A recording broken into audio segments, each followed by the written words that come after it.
arrintan hadda aan isugu nimi aqoonsiga muwaadinka Soomaaliyeed magaranaysaa kaarka niire la yiraahdo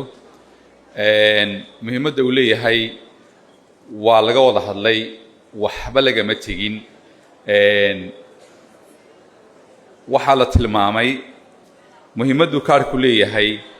iyo sida loogu baahan yahay iyo waqtiga imika hadii la ka dhigo la bilaabay iyo sida imika loo wado inta runtii si fiican waa looga hadlay meesheedina waa la dhigay